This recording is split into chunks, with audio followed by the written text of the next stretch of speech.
Welcome back to my channel travel blogs by Daisy आणि मी आहे श्रुती। सो नमस्कार मंडळी, पुन्हा एकदा सर्वांचं स्वागत आहे एका नवीन ब्लॉगमध्ये।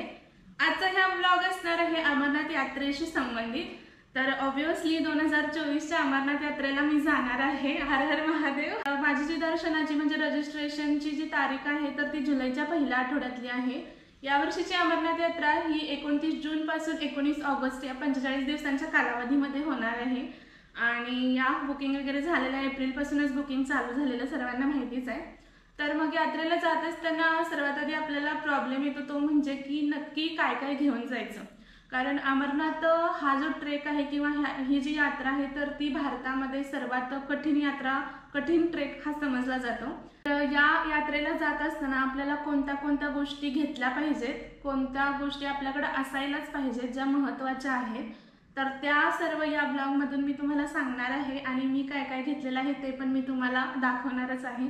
सो तर मग या ब्लॉग संपूर्ण बघा आणि चला तर मग सुरुवात करूया आजच्या या ब्लॉगला। तर मंडळी सुरुवात करूया एका महत्त्वाच्या गोष्टीपासून, ती म्हणजे आपलं जे काय आहे तर ते रजिस्ट्रेशनची जी पावती असते आपल्याकडे ती आणि त्याच्यासोबत आपलं आधार कार्ड। तर ही जी गोष्ट आहे तर ती महत्त्वाची आहे। तुम्ही बाकीचं काय घ्या नाहीतर नाही घ्या, जर का तुम्ही हे तिथं नाही घेऊन गेलात तर तुमची तिथं एंट्रीच नाही होत आणि आपल्याला जे RFID कार्ड तिथं दर्शनाला जात असताना आयडेंटिटी कार्ड जे गळ्यात घालायचं असतं तर ते RFID कार्ड या 2 डॉक्युमेंट्स वरतीच बनतं। त्यामुळे सगळ्यात महत्त्वाची गोष्ट ही आहे रजिस्ट्रेशनची पावती आणि आपलं आधार कार्ड हे पहिल्यांदा जवळ ठेवा। त्यानंतर सर्वात आधी महत्त्वाची गोष्ट म्हणजे आहे बॅग। तर मी ही बॅग घेतलेली आहे, ट्रेकिंगची बॅग आहे ही माझी आणि अमरनाथ यात्रेसाठी कोणती अशी स्पेशल वगैरे बॅग मी घेतलेली नाहीये, खरेदी केलेली नाहीये। आणि बॅग तुम्हाला तुमच्याकडं असतील त्यातलीच घेतली तरीही चालेल, असं काही तुम्हाला स्पेशल खरेदी करायची गरज नाहीये।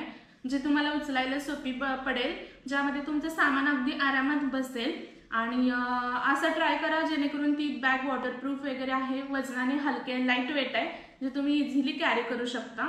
सो तर मग या पहिली गोष्ट आहे बॅग। अमेझॉन वरून घेतलेली आहे, ट्रॅव्होकची बॅग आहे ही ट्रेकिंगची आणि पावसामध्ये पण चांगला रिस्पॉन्स आहे हिचा आणि वजन म्हणजे कॅरी करायला सुद्धा एकदम इझी आहे। तर हीच बॅग मी अमरनाथच्या यात्रेला घेऊन जाणार आहे।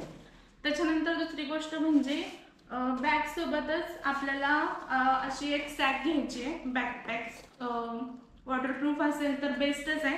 मी ही घरीच माझ्याकडे होती तर ती घेणार आहे।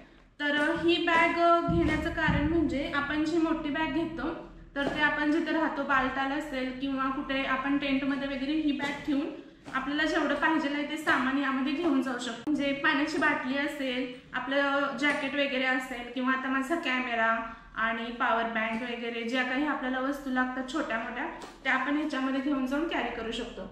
आणि ह्याच्यासोबत मी जे आहे हे तर याचं रेन कवर घेतलेलं आहे, म्हणजे ही वॉटरप्रूफ नाही आहे आणि जर का पाऊस वगैरे आला तर मग ह्या बॅगेसोबत हे रेन कवर। तर अशी ही दुसरी वस्तू घेतलेली आहे मी। तर बॅगेंचा तर प्रश्न झालाय आता। आणि बॅगेसोबत सांगताना तुम्हाला साईड पर्स घेऊ शकता तुम्ही, म्हणजे साईडला जे अशी अडकवतात लेडीज वगैरे त्याच्यामध्ये मोबाईल वगैरे तुमचे ठेवू शकता। तर पुढची वस्तू सांगायची म्हणजे महत्त्वाची वस्तू तर हे शूज आहेत।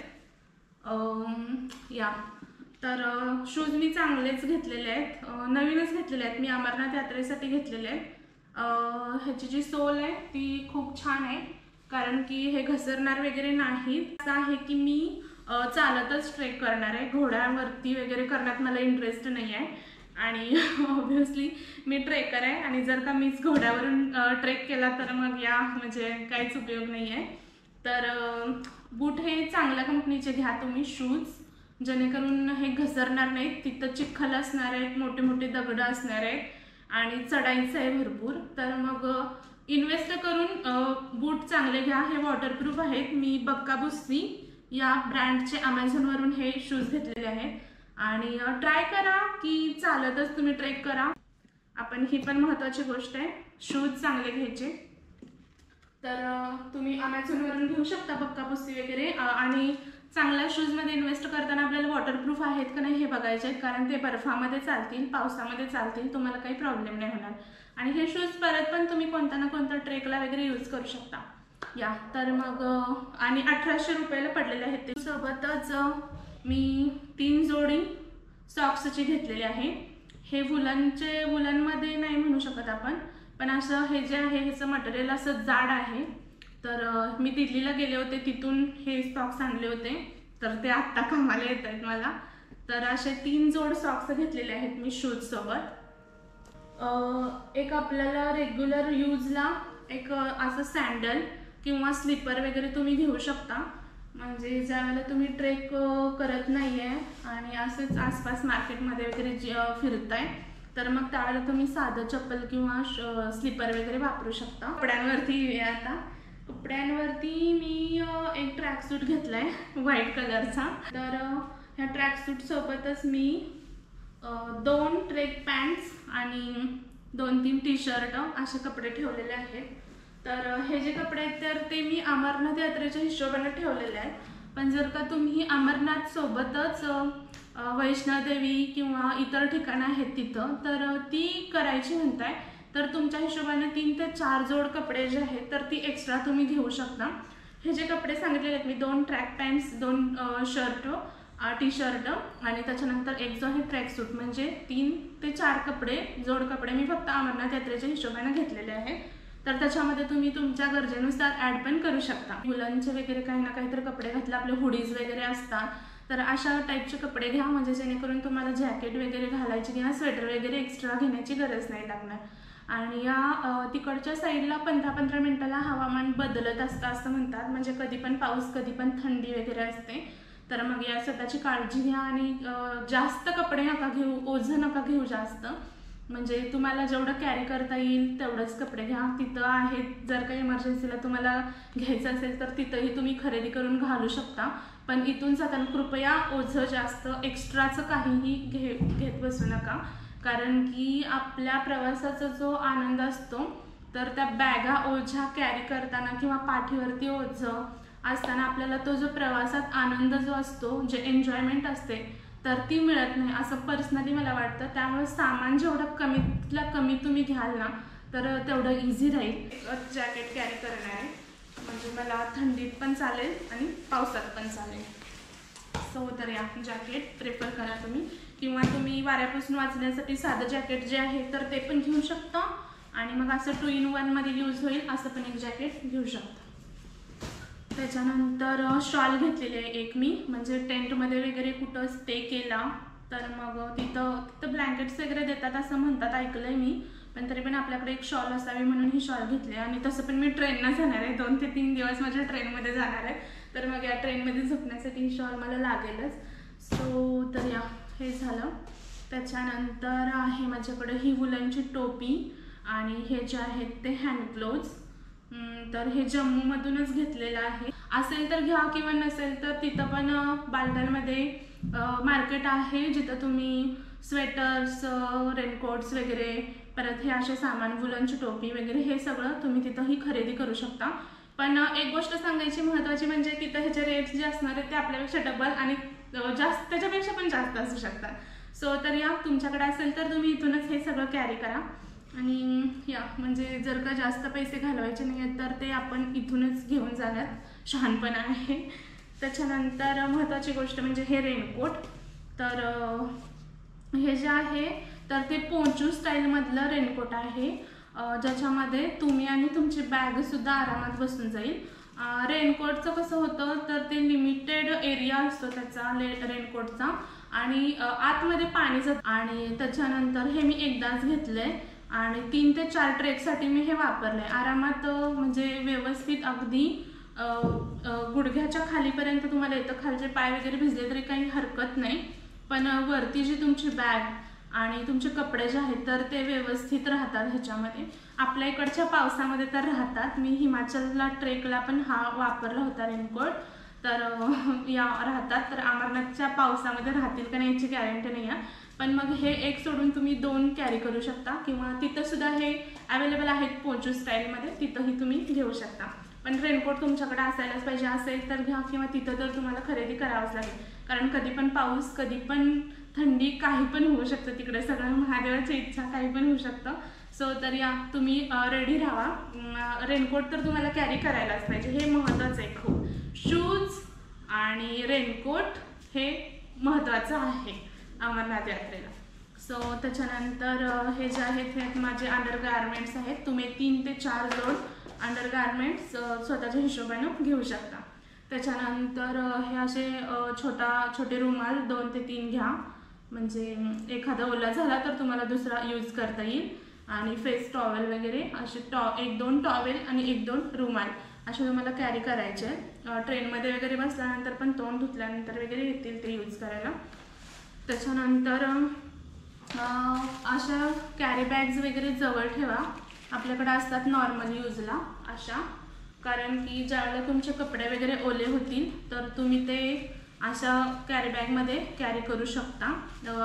जास्त काही खर्च करण्याची गरज नाही आहे। तुमच्या घरात ज्या कॅरी बॅग्स वगैरे आहेत त्यातल्या तुम्ही 4 ते 5 कॅरी बॅगा तुमच्या बॅगमध्ये साईडला टाकून ठेवा, म्हणजे तुम्हाला यूज होईल। म्हणजे जर का चप्पल वगैरे कॅरी करायचं आहे, ओले कपडे वगैरे कॅरी करायचे आहे तर तुम्ही हे व्यवस्थित घेऊ शकता। त्याच्यानंतर हा कॅमेराचा बॉक्स आहे माझा, तर हे इलेक्ट्रॉनिक्स वगैरे सगळे, तर सेल्फी स्टिक, इलेक्ट्रॉनिक्समध्ये पॉवर बँक, MIची पॉवर बँक आहे 20,000 mAh बॅटरीची। सो तर या एक पॉवर बँक।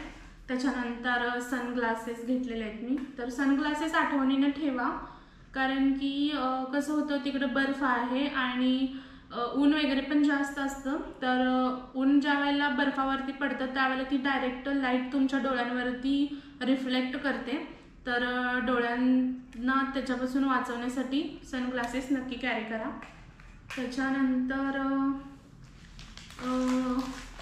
हे आहे ते आपले डेली इसेन्शियल, कंगवा, ब्रश, कोलगेट, कपड्याचं साबण वगैरे हे तुम्ही घेऊ शकता। त्याच्यानंतर यामध्ये काय माझे मेकअपचे सामान, स्किन केअरचे प्रोडक्ट्स आहेत, तर ते तुम्ही स्वतःच्या हिशोबानं घ्या। आणि महत्त्वाचं म्हणजे टॅबलेट्स वगैरे ठेवा जवळ, ॲसिडिटीच्या, सर्दीच्या, डोकेदुखीच्या तुमच्याजवळ ठेवा। तुम्हाला जे काही डेली इसेन्शियल लागतात, झंडूबाम असेल, विक्स असेल किंवा बँडेजेस असतील, एखाद्याला खरचटलं वगैरे तर तिथं आपण दुसऱ्यांना पण मदत करू शकतो आणि आपल्याला पण ते कामी येऊ शकतं। तर या आपण ज्यावेळेला एकत्र सगळेजण असं यात्रेला किंवा ट्रेकला वगैरे जातो तर त्यावेळेला ती आपली फॅमिलीच असते। जर का कोण पडलंय तिथं आपण त्यांना हेल्प करू, तर मग या 4 ते 5 बँडेजेस आपल्याकडं नक्की ठेवा आणि फर्स्ट एड किट पण ठेवा जर का तुमच्याकडे असेल तर। चार्जर, आपले इयरपॉड्स वगैरे, टॉर्च असेल तर टॉर्च हे पण घेऊ शकता। संध्याकाळी वगैरे तुम्हाला कुठं प्रॉब्लेम येईल टेंटमध्ये ज्यावेळेला राहताय त्यावेळेला वॉशरूमला जाण्यासाठी काही पण, तर असावं म्हणून एक छोटासा टॉर्च का होईना तुम्ही कॅरी करा। तर प्लास्टिकचे असे पाउचेस आहेत हे, कारण की जर का ट्रेकला जाताना पाऊस वगैरे आला तर हे त्यावेळेला मी घेऊन जाईन बॅगेमधून, आणि पाऊस आल्यानंतर कॅमेरा किंवा मोबाईल वगैरे इलेक्ट्रॉनिक्स जे आहेत तर ह्याच्यामध्ये ठेवू शकते मी। कॅरी बॅग्स असतील घरात किंवा तुमच्याकडे पण असे फॅन्सी पाउचेस वगैरे असतील तर ते पाऊचसुद्धा नक्की घ्या। एक डायरी आणि पेन तुम्ही तुमच्या जवळ ठेवा, कारण की आपल्यासोबत जे वयस्कर लोक असतात, आजी आजोबा असतात, आपले काका काकू वगैरे असतात, तर त्यांच्याजवळ त्यांचं नाव आणि त्यांच्यासोबत जे येतात तर त्यांच्यापैकी 1-2 नंबर आणि नाव वगैरे तुम्ही त्या चिठ्ठीवरती लिहून ती चिठ्ठी जी आहे तर ती आपल्या आजी आजोबांकडे ठेवायला देऊ शकता। म्हणजे जर का काही इन केस प्रॉब्लेम झाला, ते कुठं इकडं तिकडं हरवले वगैरे किंवा मागं राहिले, पुढे गेले, त्यांच्याबद्दल काहीच कॉन्टॅक्ट होऊ शकत नाही, तर ती चिठ्ठी जी आहे तर ती त्यावेळेला कामाला येईल। तर आजी जिथं असतील तिथली लोक तुम्हाला त्या नंबरवरती वगैरे कॉन्टॅक्ट करू शकतील। त्यामुळे डायरी आणि पेन जवळ ठेवा आणि त्या आजी आजोबांजवळ आपल्या जे आहे तर ती चिठ्ठी द्या। सर्वांना आपलं म्हणून चला, आणि मेन म्हणजे काळजी घ्या स्वतःची आणि आपल्यासोबत जे येतात त्या लोकांची सुद्धा काळजी घ्या। आणि त्याच्यानंतर ही गोष्ट सांगायची राहिली, बॉटल, तर आपल्यासोबत एक अर्धा लिटरची बॉटल तुम्ही कॅरी करा, म्हणजे तुम्हाला ट्रेक वगैरे करताना पाणी प्यायला उपयोगाला येईल। सो तर या ऑलमोस्ट मला वाटतं सगळ्या महत्त्वाच्या गोष्टी ज्या आहेत तर या यात्रेला लागणाऱ्या मी सांगितलेल्या आहे। आणि ज्यावेळेला तुम्ही अमरनाथची पॅकिंग कराल तर आय होप सो तुम्हाला हा जो ब्लॉग आहे तर तो उपयोगी पडेल। यात काही वस्तू मी विसरल्या असतील ज्या इम्पॉर्टंट आहेत तर त्या मला कॉमेंट बॉक्समध्ये नक्की सांगा, कारण ऑब्व्हियसली यार मी ही अमरनाथच्या या ट्रेकला जातेच आहे, तर मग माझ्याकडून पण काही गोष्टी विसरू शकतात. तर मला अजून एक गोष्ट सांगायची म्हणजे की ओडोमॉसची क्रीम एक जवळ ठेवा आणि आपलं सॅनिटायझर जे असतं ते पण एक जवळ ठेवा. म्हणजे टेंटमध्ये वगैरे जिथं आपण राहतो तर त्यावेळेला तिथं मच्छर वगैरे असतील तर ती ओडोमॉसची जी क्रीम आहे तर ती यूज करायला येईल आपल्याला. आणि अमरनाथच्या यात्रेचा ब्लॉगसुद्धा चॅनलवरती येणारच आहे आणि त्यासाठी चॅनलला सबस्क्राईब नक्की करा. तुम्हाला सर्व माहिती आणि माझी अमरनाथची यात्रा कशी झाली हे सुद्धा तुम्हाला कळेलच. तर या चला आता आपण भेटूया आपल्या पुढच्या ब्लॉगमध्ये, अमरनाथच्या यात्रेच्या ब्लॉगमध्ये. तर सर्वांना धन्यवाद ब्लॉग संपूर्ण बघितल्याबद्दल. भेटूयात लवकरच. जय हिंद, जय महाराष्ट्र, जय शिवराय.